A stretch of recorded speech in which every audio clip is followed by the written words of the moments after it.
Hello guys! Welcome to my YT channel. This is Sir Jess once again. So ngayon guys, I have good news. Ngayon ay naka-receive na ako guys ng TV. Alright! So I am so very glad kasi magagamit ko na ito sa aking pagtuturo at saka makakagawa na ako ng mga PowerPoint presentations at saka dito ko ipa-flash sa TV kasi noon sa laptop lang ako gumagamit ng PowerPoint presentation, and then ngayon meron akong monitor which is big. Ayan, so gagamitan ko siya ng TV.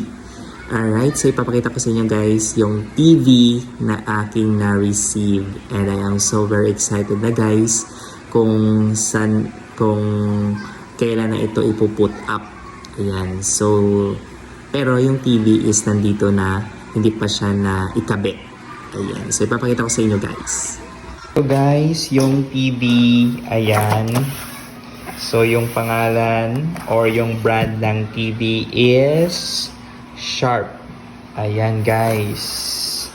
O, diba? So, meron na tayong TV. O, diba? At saka malapad siya guys. Ayan. So, hahanap lang ako ng magkakabit nito sa wall. Ayan, so dito ko siya guys ilalagay. Ayan, so that it is visible for my learners sa front at saka sa likuran. Ayan. Thank you so much at meron na akong TV. Ayan, so thank you so much sa aking provider ng TV. Tagal ko na magkaroon ito. Ayan. So, thank you so much. Yun na guys, yung TV na ini-aim ko dito sa aking classroom. Kasi yung kulang na lang talaga dito sa aking classroom is the television.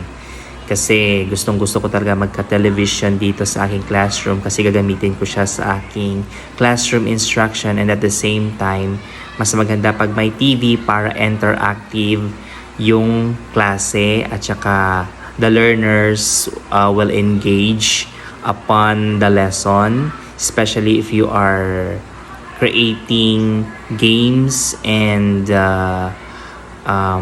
interactive stories and make them watch videos which are educational. Ayan. So that's all guys, and I am so very happy na meron akong TV dito sa room. Yay! Ayan.